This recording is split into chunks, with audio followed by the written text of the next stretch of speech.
Okay, so we are at 7:05, so we'll start our call. So thank you everyone for coming back. If you did manage to join us last week with our session with Carol Ann, and if not, then welcome to your first session. We hope that you managed to watch back the recording from session 1, as session 2 will lead on very nicely, and we can just kind of carry on the growth and the development. So if this is your first time, welcome. Carol Ann is one of the UK's leading life coaches. She's an author, a journalist, has been hosted in many magazines across the years, and life coaches are with a lot of people and teaches everyone all across the world. So we're very lucky to have Carol Ann with us for these 3 sessions. And today we're going to be talking about overcoming obstacles to success. So this is a follow-on from last week's session on confidence, and then how we can build on that. So hopefully you will manage to do your homework a little bit, do some growth and some learning on yourselves from last time. And so here we go. We'll hand over to Carol Ann. Hi, thank you, Megan. That was great. And it was really good that so many of you joined me on the call last week. It was a phenomenal amount of people and great questions that you asked. So do ask the questions as you go along, or Megan will ask me some questions if you put them in the chat box. And we'll have a little 5 or 10 minute session at the end if you have any burning questions. But even if you just want to say, that's me, I love this, I have that problem, or I can relate, just put it up there, because we're all in this together. And as a life coach, there's nothing I haven't heard before. And whether you're a supermodel dating Leo, and I did have a client like that, or a CEO, and I have also coached a billionaire, they're still human, and they still have problems, and they still have confidence issues, and they have poor boundaries, and they don't look after themselves. So we're all in it together, and there's nothing wrong that you might say, nothing embarrassing, and let's just get it all out there and share. And that's the best way you will use this time. So last week, we really went into the nitty-gritty of what is confidence, and it's basically the self-talk you give yourself. And I gave you some tips and tools to help you have a better conversation with yourself, to build up your confidence. And it doesn't mean being the big, loud person. It can simply be being quietly assertive. You'll find your own level of comfortable confidence, which is just right for you. And we all need confidence. It's the number one thing that all the 18 years of being a coach that most people say they haven't got enough of. Fear holds them back. So today I want to get more into some of the other things that can hold you back with your businesses, because I really want you to succeed. I know you do too. I know you want to have fantastic lifestyles, and you want to have salespeople working for you so that your life becomes what you want it to be, whether it's working 3 days a week and having more time for the family, having a holiday home, having money in the bank, whatever it is, travel the world when we can again. This is for you and your life, and the life that you want to create for yourself. Yes, last week was recorded. I think you need to speak to Megan about getting access to that.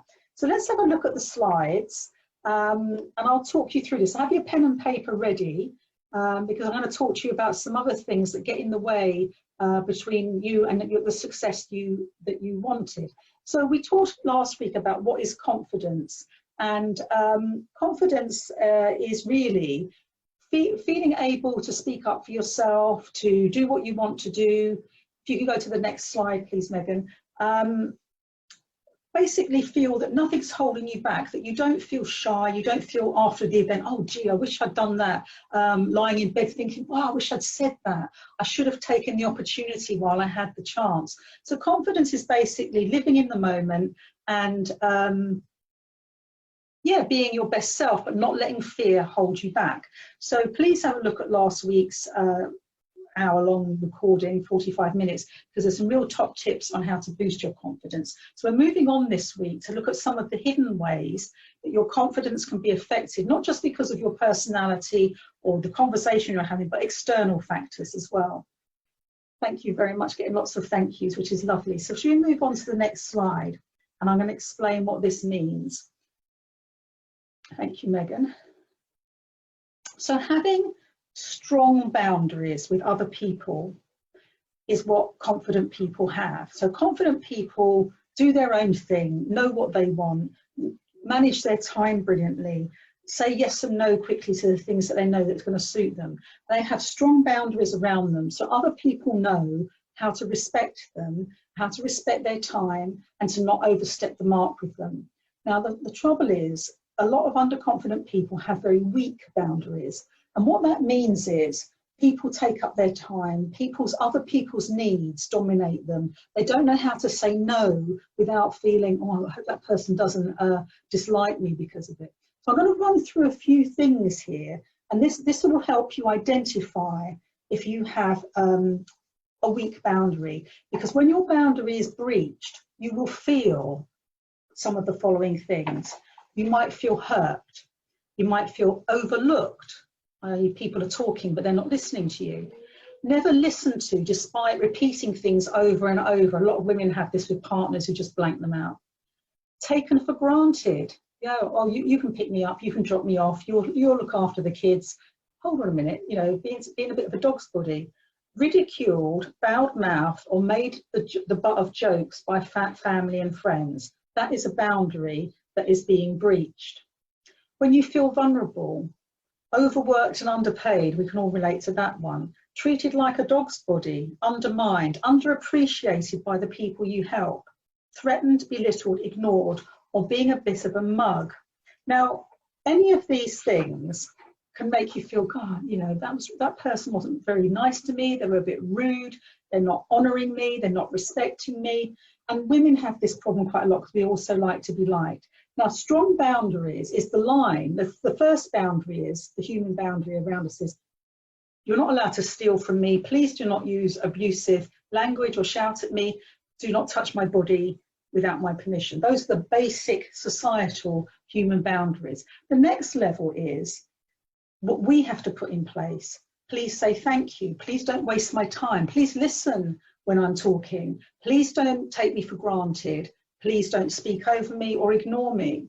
And so we have to learn how to have strong boundaries with others. And it isn't about being mean. It's about saying what you need. So you might say something like, I can't help you right now, but I can phone you tomorrow, or try me again later this afternoon, and I'll see if I can help you then. So it's not saying no or being mean. It's actually putting your needs first, rather than at the end of the day feeling exhausted. You've looked after everyone else and they're not looking after you.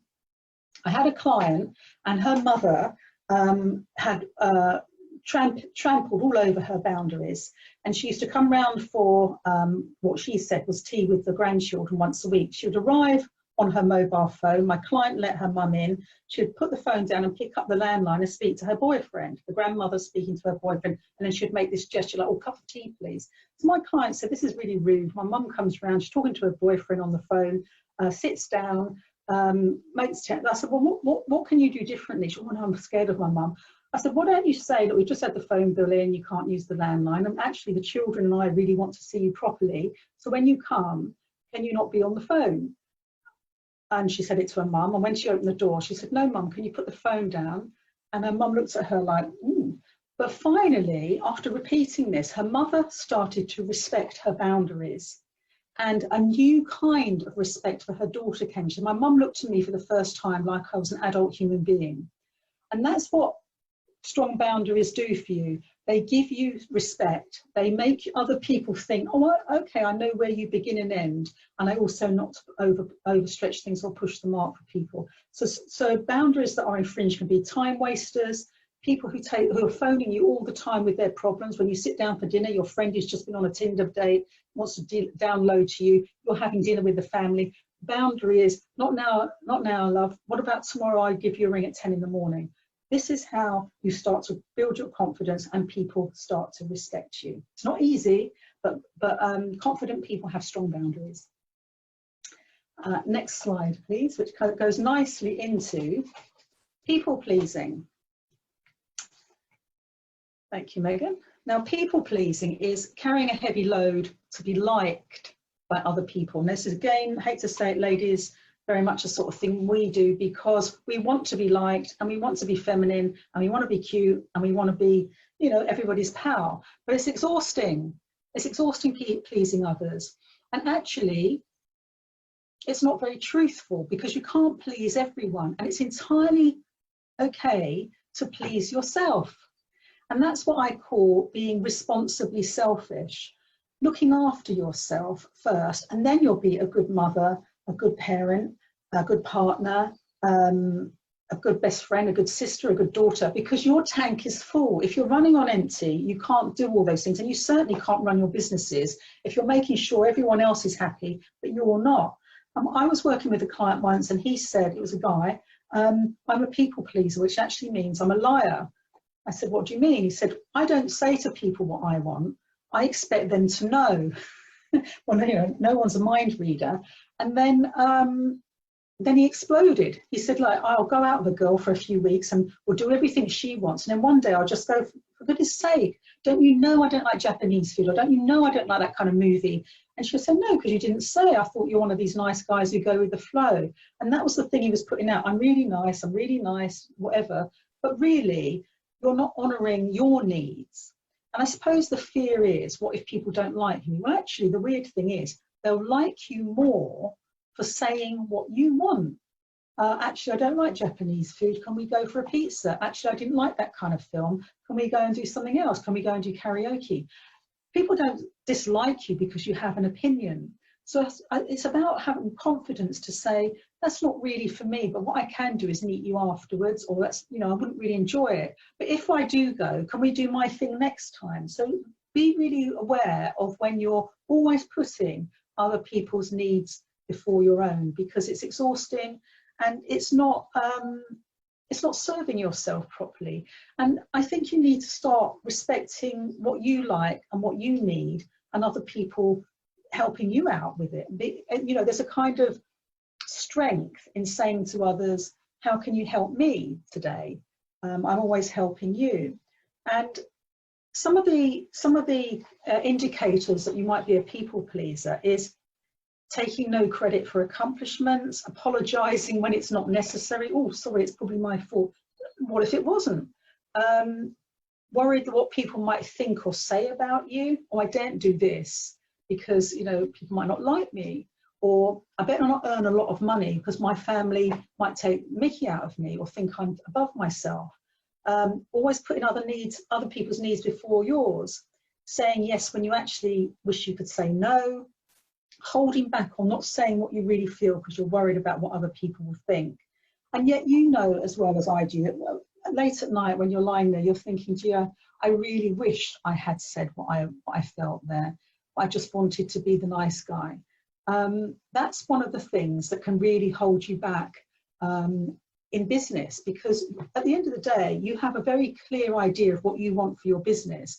Putting other people's needs first. It's good if you're kind of building a sale or getting a salesperson. You've got to, with family and friends and other people, or even some of your sales team who might be a little bit draggy, you've got to put in a boundary and say like this, and be the coach basically, and say, I need you to do this. So just being aware of people pleasing may make you popular, but it won't make you happy. Okay, so some coaching questions for your coaching journal here. We move on to the next one. And it's a big one, this. What am I scared of people really knowing about me? And it might be, the question is, that I am shy, that I don't always believe in myself, that I'm feeling a bit frightened today, that I might not be good at something. So really be honest, only you are reading this journal. So what am I scared of other people knowing about me, which makes me cover up and pretend I'm somebody else in order to be liked? So what fear do I need to let go of? Fear of rejection, fear of people pushing me out, fear of being looked over, fear of no one including me. Is that true? Is that really true that people will reject you? And what is it costing me to always need to be liked? It's exhausting, for one. It's lonely because you're always saying yes to other people's things, but not really allowing your own authenticity to come out. So really have a think about those. I mean, you won't have the answer straight away, but it might come up over the week.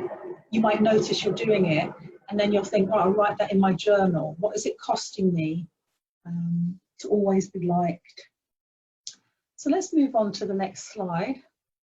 And I think you'll identify some of these. We're talking about energy vampires. Now, these are people in your life that make you feel down, or they make you feel tired, or they make you feel, oh gosh, you know, you see their name come up on the phone, oh. And these are people who sometimes don't always say the most cheerleading things to us. And here's the thing, guys, it's often family. It's often family and friends, the people you love most. Because let's face it, if it was a colleague or a stranger, you just think, I don't really want to be around that person anymore because they're a bit negative, or they say unkind or cruel things, or they're not really on my side. But when it's family and close friends, you can't just edge them out forever. Of course we can't. So it's learning how to deal with negativity from people who are close to you, who might say, what are you doing this strange sales thing for? What is this Juice Plus? Are you wasting your time? You know there's someone in your life like this. Why are you doing this? Why don't you just get a proper job? What, you know, what is this kind of weird thing, your American thing? And if it helps, when I've been a journalist for 30 years, but when I, 20 years ago, decided to train to be a life coach, my own coach I was working with at the time said, oh, I think you should do this. And I investigated some courses. And back then, 20 years ago, they were £3,500, and they were a 2-year course in America. You can go to America, you did it via phone calls. And I said to my husband, I think I'd like to retrain and become a life coach. And it's going to cost about £3,500, which I had saved. And his first comment was, what about the loft extension? I thought you were going to help me out with that. And it was like, oh, hold on a minute. This is a big life-changing moment for me. I was going to change my life and become a life coach. So absolutely no positivity there. So I thought, I'll go to my best friend, Sharon. She's on side. And Sharon, look, I'm thinking of not being a journalist anymore and retraining to become a life coach. And it's about £3,500, and it's a 2-year course. And she said, oh, that sounds like some American cult that are trying to steal your money. And it's just as well I didn't listen to them, because that was the turning point of my life, becoming a life coach. I absolutely adore what I do. But if I had listened to the 2 most influential people in my lives, my husband and my best pal, I'd still be, you know, trying to sell stories in a dying industry. And I share this with generosity and love to the people who are in my life. It isn't always family and friends who are your best cheerleaders, because they love you, they care about you, they're frightened for you, and maybe a little bit threatened by you doing this. So find your tribe, find your allies, find your sales team, find your Juice Plus cheerleaders, get your gang going, who do understand you. And I was saying to Megan before I got on the call, I run to 2 in-person networking events per month. It is fantastic. These women and men speak the same language as me. They're ambitious. They want their businesses to do well. They're trying all things on social media. They're learning new tech. They're really championing you. But it's not your family and friends. So don't be disheartened if loved ones aren't on side. You need to find a tribe that is. So that's just something about energy vampires. If we go to the next slide.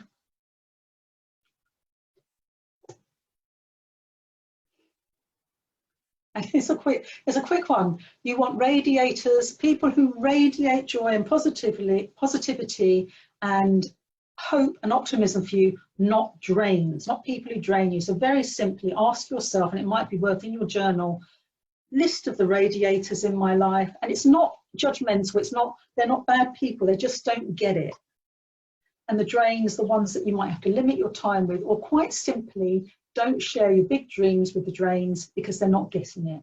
And like one of my dearest friends who lives in Kenilworth, she's a primary school teacher. She has no idea what I do. So when I try and share it with her, why do you do this work, Caroline? Why don't you just get a proper job? Says a primary school teacher who's months and months holidays a year, because I don't want that kind of life. But she doesn't get it. And she's a lovely friend, but she's not someone I go to share my business stories with. So have radiators and cheerleaders, and with the drains, don't expect them to be on side with you. It's not their fault. They're not bad people. They're just not your business tribe. So let's move on to some coaching questions around this. So next slide, please. Thank you. So who in my life drains me or makes me feel less? And I know it's a really difficult question, but it's worth writing down their names so you know that when you're going to see them again or you're going to be in their company, that you'll be able to handle it differently. There's certain things you won't share, there's certain people-pleasing things you won't do, and you'll keep it on a different level. How do I limit my time with them? Well, it's a bit like my client with the mum and the phone. She just changed it with them. This time when you come over, you don't do it that way. Or you say to a friend who might be a bit draggy, well, yeah, we'll do an hour and a half for coffee, a glass of wine, and I have to go. And the same with family and friends who might be giving you a hard time. You ring fence with a boundary. Yeah, I can come at 6:30, but I need to leave at 8. Who makes me feel great and what can I learn from them? You know, have heroes and role models. I have some great coaches that Oprah Winfrey is one of my heroes. So learn from your role models, your business heroes, but also if you've got a really lovely friend or a really good sales team member, just think, yeah, I like their energy. What can I learn from them? I want more of those sort of people around me. What is it about them that makes me feel good?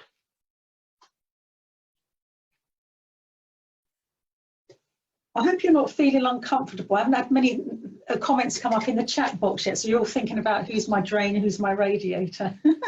And you don't have to share that, of course. I know who mine are, and I love them dearly, but I don't need to spend a lot of time with them or share my big business dreams. So let's talk about time management. If it helps, oh, thank you. Claire said thank you. That's great. Taking a lot in. Now, time management, if you Google time management tips, you'll probably get hundreds and millions on Google. So I'm not really going to go into the nitty gritty of how to save time. But I love this phrase, we have as much time in the day as Beyonce does. And I don't even know what it means, but I kind of think she kind of squeezes a lot in. The biggest excuse my clients give for not doing the homework, and I know Megan said she has done some of the homework, but not all of the homework, is time. Life got in the way. I haven't got enough time. Now, right now, although it's really scary out there, we have been given the gift of time.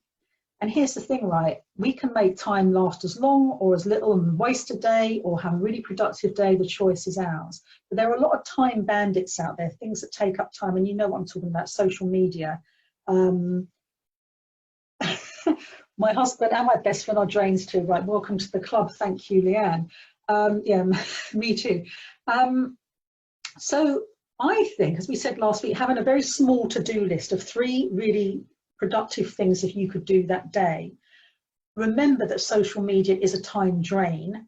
So I always just think, well, on the hour, I might have a look at my emails. I might have a look on Facebook. I might have a look on Twitter, see what's happening on LinkedIn. I'll only do it once an hour. I always almost use it as after an hour of doing really a lot of hard work, that's my treat. So social media, see it as a treat, not as work, unless you're absolutely on there doing work, of course. And have a look. I mean, you can time yourself. How long does it take to do an email? How long does it take to write up things, to do your phone calls, to make your contacts? Probably a lot less time than you think if you're being efficient. So I think at the start of the week, ask yourself, what do I want to achieve this week, or even at the start of the day? What do I have to do it? How can I make it easy and fun? So if we just go on to the next slide. And this is one for all the perfectionists out there. Perfectionists, and hands up, just do a hands up if you're a perfectionist. They make the hardest amount of work for themselves, and they make a small task take a long time. So this is one of the hidden things that takes up your day. It's got to be just so. When I do this email, I do this post, checking, double checking. Over here too, says Kieran. Perfectionism is basically self-doubt. Am I going to be good enough? Is this going to be good enough?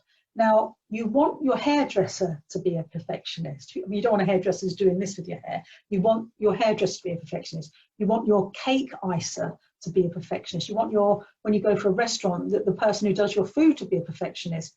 You want your tailor if you have clothes made. But for yourself, it becomes such a hardship trying to make everything perfect and just so, when actually 70% is better. So aim for progress, not perfectionism. You know, in these days, a post goes out, it's gone in seconds, it's forgotten. Stop overworking simple things. So Eliana says, I'm the opposite. So what's that? You just go with the flow. Eliana, who knows? And it's good to just have a go. I've got a client I was working with today. He wants to become a YouTube star, don't they all? We've had 3 sessions. How are you getting on with your YouTube stardom? He's done 1 film. Right, okay, that's fine, that's fine. What are you doing in the between times? Researching. Okay, researching. What else? Thinking. Okay. But it's not actually getting it done. So he's a perfectionist. He wants it to be just so. I said, how long did it take you to do the film? He said, I spent hours and hours and hours and hours and hours and hours of editing for a 10-minute film. It's like, this isn't going to be productive. If you're going to, listen, Guy, if you're going to be a YouTube hero, a YouTube superstar, you're going to monetize this, you can't be doing one film that's going to take hours and hours and weeks to do a 10-minute film. Because perfectionists, this is what they do. If it's not just so, you won't go with the flow. And it's holding you back. You can pick up your phone and this is it, or you can make it last 3 weeks. So please, perfectionists, think, is it helping me to be this perfectionistic, or am I holding myself up here because of fear?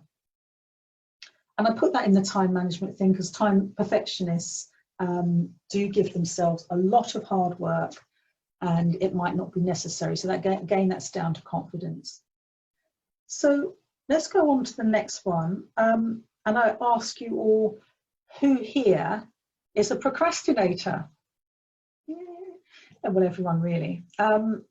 You're welcome, says someone. Thank you, thank you. Procrastination, it's avoiding something. You know, like you have a to-do list and the same things are on the to-do list every day. It's like, oh, I didn't get round to doing that. So there's things that you're avoiding and it takes ever such a lot of energy. You know, like you can take a plaster off really, really, really, really, really slowly and it will hurt and hurt, or you can go and it's done. It's like, might be painful, but it's like done in a second, or you can really drag something out. And that's what procrastination is, an avoidance. You're dragging a horrible task out. So it's actually taking a lot of energy, a lot of negative energy to not get something done. You think you're avoiding it, but actually it's always there. So when you're procrastinating about something, maybe a difficult phone call, difficult conversation you've got to have with someone, a horrible task you're not entirely sure about, ask yourself some questions around this. What am I fearing here? And it's usually down to these few things. I don't know what I'm doing. I might be rejected. I need help. It'll take too long. I don't really want to do this ever at all, in which case you need to get someone else to do it for you. So there's usually around about 5 little hidden ghosts hanging around your avoidance list. And you know as well as I do, once you've done it, you feel fantastic. It's not hanging over you anymore. You've made that difficult phone call. You've done a bit of tech that you're worried about. You've got a bit of help. Gee, why was I giving that so much energy? So procrastination is really a lot of negative energy going out to something you don't want to do. Just do it. As the Nike catchphrase says, just do the darn thing. Get someone to do it for you, ask for help. But the main thing is clear it, because that's what's taking up time, overthinking something. And it might not be as bad as you think it is going to be anyway. So let's have a look at some coaching questions around it. And to be frank, we all avoid and we all procrastinate. And I've worked with top lawyers and they're actually getting into such trouble by not doing the paperwork and the follow-ups that they're supposed to be doing. And maybe it is follow-ups with sales team. Maybe it's following up on a cold lead. Maybe it's making that difficult phone call. Someone said, yeah, give me a ring. And you just can't seem to get around to ringing them. So the question is, what am I avoiding and what is the real fear behind it? And it's probably around about they don't want to hear from me. I might be rejected, I'm not good enough. All the things, the negative internal dialogue we talked about last week is coming up here. And remember, you can flip the script. Maybe they do want to hear from me. Maybe I'll be helping them. Maybe it'll be easier than I think. How can I get help and support with this? Well, I'm sure you all have a massive network of people who've been there before you, who might be further up the ladder than you, that you could ask for help. If it's tech help, you know, there's a lot of teenagers out there. If it's writing help, speak to someone who's really good at putting words together. And the other thing is, remember to play to your strengths. What do I do easily and effortlessly? Because that stuff that you've done over and over has become easy. So maybe with all these things you're avoiding, eventually they will start to become easier for you. So let's go on to the next one. About developing healthy habits. And again, this is like, now we've got all this time on our hands, the people that I've been working with who say it's really benefiting them are the ones who have a daily routine. And it's getting a piece of paper, if nothing else, or a spreadsheet. You know, not getting up super early unless you have to, but also not lying in bed till 1 each day. But it's like, say we'll start the day about 8 or 9. You do your Joe Wicks or your yoga or a little run around the block. You have your breakfast and you do this, this and this before lunch. And some people are really great in the morning. I'm a morning person. I'm pretty rubbish after about 4 o'clock. So I'm not going to start doing my marketing at 4 p.m. when my energy is really low. I'm more thinking about my dinner and my glass of wine then. So that's not my best working time. But some people are owls and some people are larks. They like to get up with the lark, super busy in the morning, would rather get up at 6 o'clock and blast it and finish their day at 11. Some people would rather get into their day around about 11, and they actually like to work about 10 at night because that's when they're really productive.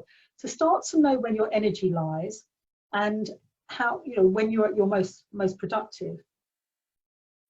I also am a great fan of white space in the diary. So having 1 day a week, which is just a lot of white space, and in that one, whether it's a Monday morning or a Friday afternoon, where you can be creative and plan your next week ahead.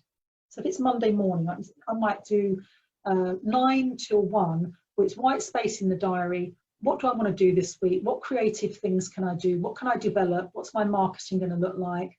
And just have time to think. No social media, no phone calls, no emailing, just sitting and thinking and coming up with ideas. So that's a very effective way to work as well. Yeah, and I'm sort of thinking as well, if there are things that I am avoiding, do them first. Because again, it's like dragging the plaster off really painfully, or having a very slow Brazilian wax. Ouch, you wouldn't want that, would you? You'd be like, get it off quick. So just think, do I want this really slow and agonizingly painful Brazilian wax all week of horrible to-do list things, or should I just completely blast through it on a Monday morning and it'll free me up and give me a lovely start to my week? So it's really thinking about doing the tough stuff first, and then you've got it out of the way. Then you can reward yourself with all the good stuff, like going on Facebook or looking at all the fantastic clothes sales there are on now. Okay, so let's move on to the next one. So it's like developing your healthy habits. What will help support you? So the questions are, when am I at my most energized? And it could be morning, it could be midday or after lunch. What morning routine can I develop to support you? Now I'm going to get a bit scientific with you. Life coaches are in the business of neuroscience. And what that means is the brain is neuroplasticity, and it can forever learn new ways of doing things. To the day we die, we can learn. And how you learn something new is by repetition, as I spoke about last week. And it takes 3 months, 2 to 3 months, to learn a new skill or to become a new person. So when I get a new client, they say, how long is this going to take? I say 60 to 90 days, and you will be a different person sitting here. And why is that? Because the brain takes 60 to 90 days to create a new neural pathway in your mind. So if you get up in the morning, go on social media, go to Mackie D's and have your McDonald's back thing, you're kind of setting yourself up to not be very successful. If you change your routine and have healthy habits where you have a NutriBullet smoothie, you do your little half-hour of yoga, then you might do a bit of journaling, you might do a 5-minute meditation, and then you get into your day. This is setting you up for success. Now, if you repeat it over and over and over again in 60 days and 90 days, you will be that new person. And you will have this as a routine in your life. So that's why I'm saying the importance of a morning routine to support you. Start to think now, I've got the time, I am stuck in. What can I do that will be nourishing and supportive of me if I repeat it over and over and over, that will now become my new habit and my new me? Because the brain will start to see, this is the new neural pathway, this is who I am, this is what I do. And to ask yourself, if I had that white space in the diary, what could I do with it? How would I plan? What would I achieve? What would be different? How would I be creative? One of my best friends, she had a morning routine. She got up at 6, she did half an hour of yoga, she did some journaling and a meditation, and by 8 o'clock she'd also done a small sketch. She put that sketch on Facebook every day, and it was about being fearless. It was called Brave New Girl. A little stick figure of a girl doing something brave each day. And this routine developed her confidence so much that I said, how come you're so super creative now? She said, it's my morning routine. A publisher saw the Brave New Girl, and you can look it up. She got a publishing deal out of it for doing this daily doodle. So her morning routine not only supported her, made her super successful as well. Should we go on to the next slide?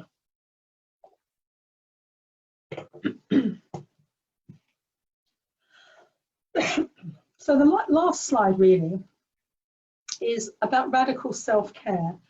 And it brings in all the things we've already discussed earlier about saying no to people, about being responsibly selfish and putting yourself first. It's about the famous thing when you go on a plane, when we could fly, the air stewardess always says, in the event of an emergency, put the gas mask on yourself, then you can look after your children. There's no point passing out and your children dying. You have to look after yourself in order to be a brilliant salesperson, a brilliant mum, partner, girlfriend, best friend, sister.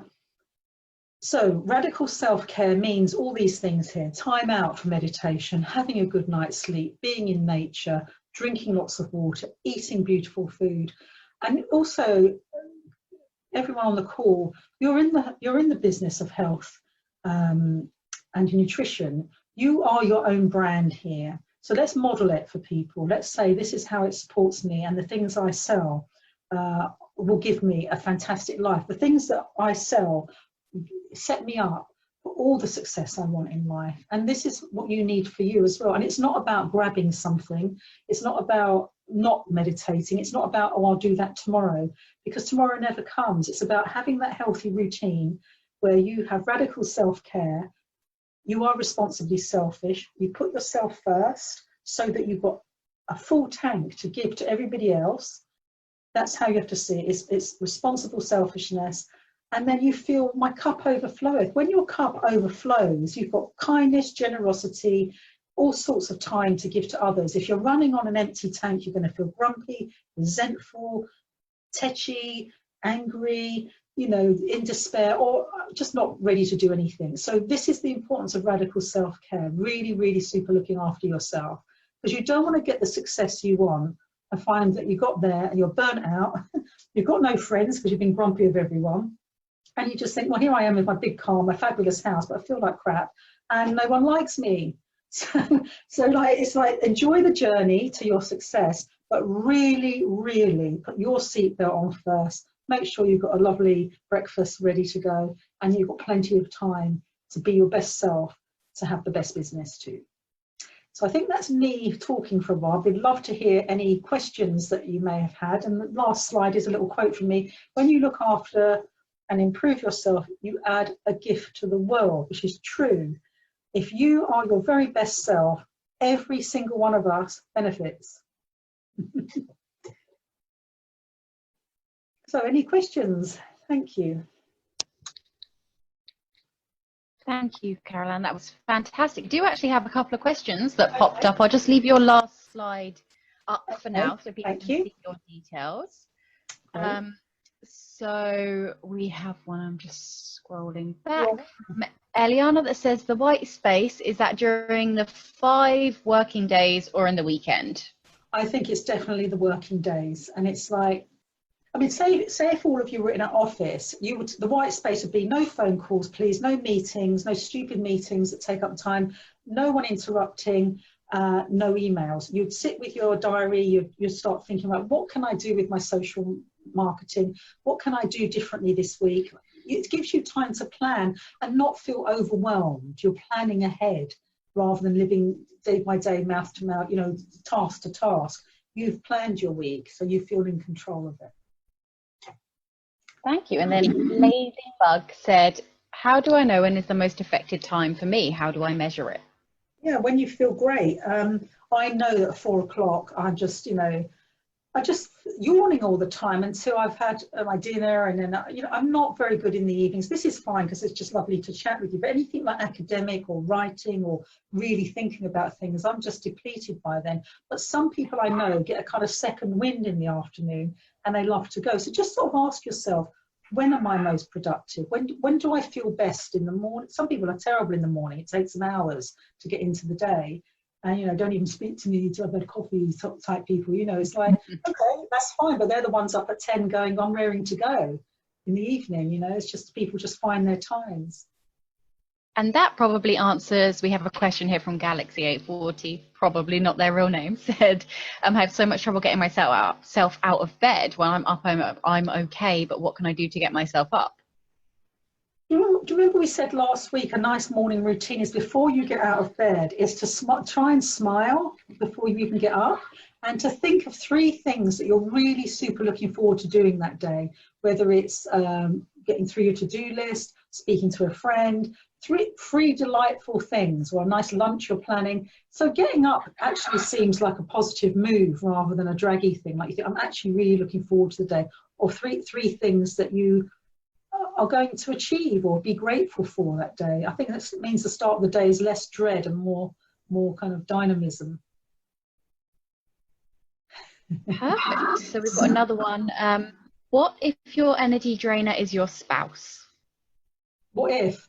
Then, like I was saying, don't share too much, because I don't even think my husband knows what I'm doing up here now. Oh, I'm just talking to 72 people. What do you think I'm doing in my office tonight? It's not, they support you in other ways, but I wouldn't share too much. I would say, find your tribe, find your best friend, find your other networkers that you can talk to, and then just come down or come out wherever you, hi darling, how's your day been? You don't have to, because otherwise you're sort of setting yourself up each time for a degree of rejection or negativity. And, the trouble is, if you listen to it, you'll start to become dragged down by it. There's a word called contagion. So, for example, say 5 guys lived together and they were all bankers, and they liked getting on the exercise bike in the morning, eating healthily, and one guy was overweight. Eventually, and kind of just lived on junk food, he would eventually be affected and start to change his lifestyle, because the banker super guys are really. So equally, if the banker lived with a whole load of obese guys who drink Pepsi all day and smoke dope all afternoon, sooner or later he will get weight gain, because he would be outnumbered. So we become the sum total of people we hang around with. So if your husband is draggy or not saying the right things we want them to say, and for goodness sake they don't, do they? Quite often, find the people that are your cheerleaders that will hear it, because he's not the one to share it with. He might be the one to share your life with, but not your business dreams. Thank you very much. So we've got Ladybug here. How many times is it recommended to follow up with a person before they set them free? And when someone is more dominant than them during a call, how can I lead to the better conversation? So I think that's in line with sales. Okay, when someone's like dominating the phone call and it's a potential lead? Yes, I get clients who download. I call it download. They can't stop talking. And I'm thinking, where's the coaching coming? I haven't even managed to speak yet. And what if you're on a conference call like this and you can actually see them, what I usually do is just go, excuse me, can I put you on pause for a second? And I do this, and they go, I just wanted to say, I really love, and maybe take a few notes. I really love the things you just said about this and about your health and that you've got a target to meet. I really hear you. And I'm just wondering, how can I help you best here? What would you like to get out of this call today? So put it back to them so that they have to engage with you rather than just download. But I always do this, and because pausing means that you can go back into it, but you've actually taken control of a situation rather than let someone railroad you. Incredible, thank you. And then I think we have one more. Okay. What's the best way to manage the homework time and balance and separate between the two, especially in this time where we are working from home? Yeah, I think any home worker should set a reasonable working day. And given that you have got other people at home at the moment, it's not going to be 9 till 6, which you might like to do, because it's, you know, you can't get that time. But maybe something like 10 till 3 or 10 till 4. And then you say, please, love, give me this time and I'll be a lovely partner to you afterwards. I really need to work till 3 flat out. Or the other temptation is, if you live on your own, is to be on that computer from 8 in the morning till midnight, and then you're burnt out.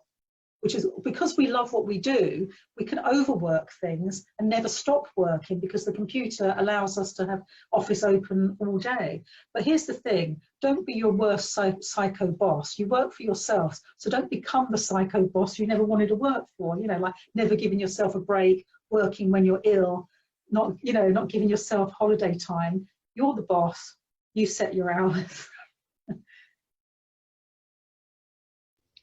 Thank you very much. So I think that's all of our questions today from our amazing listeners. So thank you very much to everyone that joined the call today. So this is session 2. If you missed out on session 1, you can find the video on Mateus's Facebook page. And obviously next week, same time, same place, we'll have session 3. So Caroline, do you have any closing words? Yes, I really would like to hear how you're getting on with, even if you did 1 of 2 of these things. You know, I've given you ever such a lot of tools tonight.